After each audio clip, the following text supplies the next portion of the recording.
आज का जो हमारा टॉपिक है वो है मिकल डाइवर्टिकुलम्स। एग्जाम के पॉइंट ऑफ व्यू से इम्पोर्टेंट टॉपिक है, एग्जाम सीरीज में मोस्टली आ जाते हैं। तो मिकल डाइवर्टिकुलम में एग्जैक्टली होता क्या है?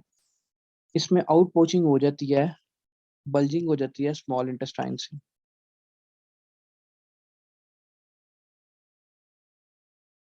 आउट पोचिंग स्मॉल इंटेस्टाइन, ये आप कह लें या बल्जिंग हो जाती है। मैं आपको बताता हूँ इसमें आउट पोचिंग होती क्यों है, क्या इसके रीजंस है। बेसिकली साइड पे जो आप ये डायग्राम बनी है, आप ये देख रहे हैं, इसमें आप देखिए मैंने अम्बिलिकल कॉर्ड बनाई है। अम्बिलिकल कॉर्ड ये माँ से अम्बिलिकल कॉर्ड के जरिए आपको पता है कि न्यूट्रिशन जाती है बेबी को। विटल एंड डक्ट होती है जो सप्लाई करती है बेबी के गट को न्यूट्रिशन, ताकि वो यूटिलाइज कर सके इसको। अब आफ्टर डिलीवरी,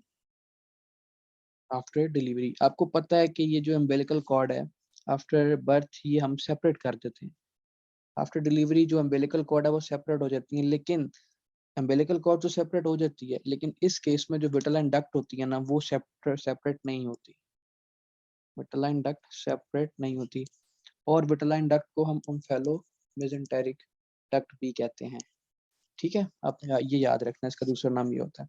अब होता क्या है, जब आपकी विटलाइन डक्ट आपकी सेपरेट नहीं होती तो क्या होता है, यहाँ पे एक्टोपिक टिश्यू डेवलप होने लग जाता है।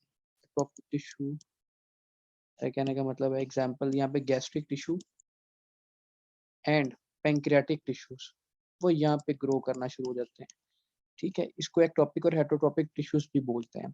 जब आपको पता है गैस्ट्रिक टिश्यूज यहाँ पे बनना शुरू हो जाएंगे, तो जो हमारे स्टमक के जो एंजाइम्स हैं वो यहाँ पे आके एक्टिवेट होना स्टार्ट हो जाएंगे। ठीक है, और जो हमारे पैंक्रियाटिक एंजाइम हैं वो भी ऑब्वियसली सी बात है यहाँ पे आके एक्टिवेट होंगे ज्यादा से ज्यादा। ठीक है, समझ गए आप मेरी बात? अच्छा, अब इसमें एक ट्राइएड होता है, वो काफी इंपॉर्टेंट होता है। उस ट्राइएड के ही अकॉर्डिंग एमसीक्यूज मोस्टली आते हैं। अब मैं आपको ट्राइएड बताता हूँ, वो ट्राइएड होता कौन सा है। मैं आपको ट्राइएड बताता हूँ। ट्राइएड वो होता है, इस ट्राइएड में वो लिखा होता है, मेंशन ही होता है कि 2% पॉपुलेशन में होता है। ठीक है, 2% इलियोसिकल जंक्शन से अवे होता है। ठीक है, उसके अलावा ये 2% पॉपुलेशन में कॉमन होता है। 2 इंचज लॉन्ग होता है ये।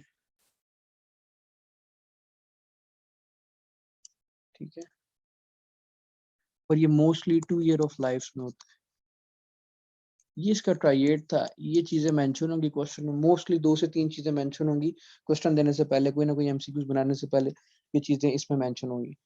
अब देखें, अब आपको मैंने बता दिया आउट पोचिंग तो हुई थी, क्यों हुई थी? क्योंकि उसमें विटल एंड डक्ट थी, वो आपकी वो सेपरेट नहीं हुई, जिसकी वजह से उसकी आउट पोचिंग होगी, आप ये कह लें। तो इसके अलावा अब इसमें जो क्लिनिकल फीचर्स होंगे वो कौन से होंगे? इसमें आपको पता है जो इसमें क्लिनिकल फीचर्स होंगे उसमें आपको ब्लीडिंग होगी, ब्लीडिंग पर रेक्टल। ठीक है, अब ब्लीडिंग पर रेक्टल हो रही है, लेकिन इसमें जो ब्लीडिंग होगी ना, जिसको हम मेटोचीजिया भी बोलते हैं, लेकिन इसमें जो ब्लीडिंग होगी ना वो पेनलेस ब्लीडिंग होगी। ये मस्ट मेंशन होगा क्वेश्चन में कि उसको पेनलेस ब्लीडिंग हो रही है। ठीक है, पेनलेस ब्लीडिंग्स। मोस्टली ये एसिम्प्टोमेटिक होता है, इसके सिम्टम्स जल्दी अपीयर करते ही नहीं है। ठीक है, और इसके अलावा हाँ, इसके कुछ कॉमन पॉइंट्स हैं जिसकी वजह से इसमें इससे मिलते जुलते एमसीक्यूज बन सकता है। अगर वो के पेनफुल ब्लीडिंग, एग्जामिनर अगर ये आपको मेंशन करे पेनफुल ब्लीडिंग हो रही है पर रेक्टल, साथ वो फीवर मेंशन कर दे, ल्यूकोसाइट्स का लेवल इंक्रीज कर दे, इसका मतलब है उसको डायवर्टिकुलाइटिस है। ठीक है, अगर वो पेन लेस बोलेगा, ब्लीडिंग पर रेक्टल बोलेगा, तो फिर क्या होगा? वो मिकल डायवर्टिकुलम होगा। ठीक है, और जो डायवर्टिकुलाइटिस की पेन होती है ना, वो होती है लेफ्ट इलियक फोसा, और जो मिकल डायवर्टिकुलम की पेन होती है वो होती है राइट इलियक फोसा। ये क्वाड्रेंट के हिसाब से किस किस क्वाड्रेंट में ये पाए जाते हैं, आप क्वाड्रेंट पढ़ेंगे एक्यूट एब्डोमेन में, फिर आपको ये क्लियर हो जाएंगे कि इसकी पेन क्यों इस तरफ होती है। ठीक है, सारे इसके कुछ क्लिनिकल फीचर्स मैंने बता दिए।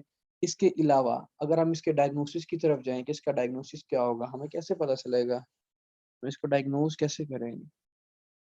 अगर हम इसके डायग्नोसिस की तरफ चले जाएं, सबसे पहले हम इसमें करेंगे टेक्नीटियम 99 स्कैन,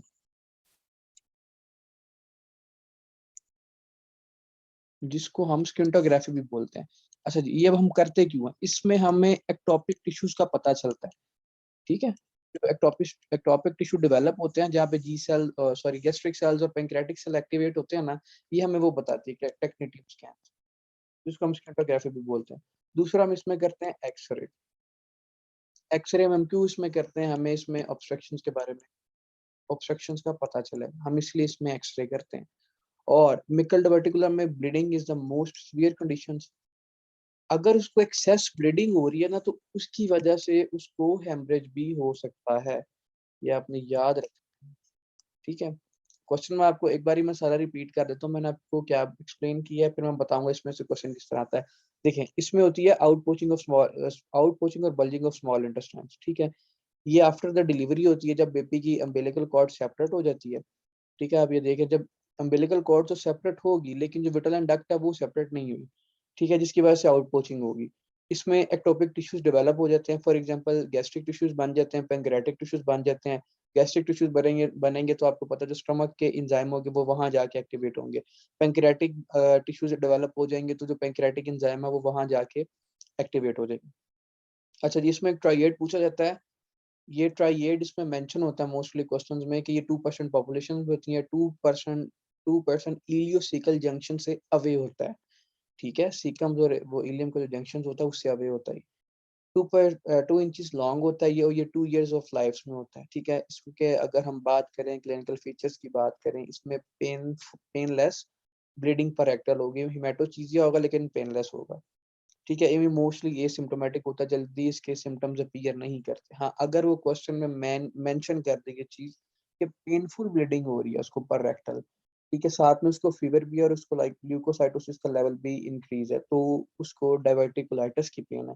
और ये पेन कहाँ पे होगी, लेफ्ट इलियक फोसा में पेन होगी। अगर वो मेंशन कर दे क्वेश्चन में ब्लीडिंग पर रेक्टल है लेकिन पेन लेस है, तो फिर आपने याद रखना है ये क्या है, मिकल डायवर्टिकुलम, और इसकी जो पेन है वो कहाँ पे होगी, राइट इलियक फोसा में इसकी पेन होगी, जिसको आप राइट लोअर क्वाड्रेंट भी बोलते हैं। ठीक है, अगर हम इसके डायग्नोसिस की तरफ चले जाएं तो हम इसमें टेक्नीटियम 99 स्कैन करते हैं, जिसको हम स्किंटोग्राफी भी बोलते हैं। इसमें हम देखते हैं कि हमें एक्टोपिक टिश्यूज मिलते हैं जो डेवलप हुए होते हैं ना, हम उसमें हमें इस स्कैन में वो नजर आते हैं। ठीक है, एक्सरे हम करेंगे, उसकी कोई ना, अगर उसको आपको पता ऑब्स्ट्रक्शन भी हो गई होगी, ऑब्स्ट्रक्शन बताती है एक्सरे। ठीक है, और इसमें मस्ट एक चीज मेंशन होती है कि इसमें जो ब्लीडिंग होती है ना, वो सीवियर कंडीशन में होती है। ठीक है, और इसको हेमरेज होने के भी चांसेस होते हैं। अगर उसकी ब्लीडिंग एक्सेस हो रही है ना, तो इसकी वजह से उसको हेमरेज डेवलप हो जाएगा, कार्डियोजेनिक शॉक भी हो जाएगा फिर। ये छोटा सा टॉपिक था मिकल डायवर्टिकुलम्स। ठीक है।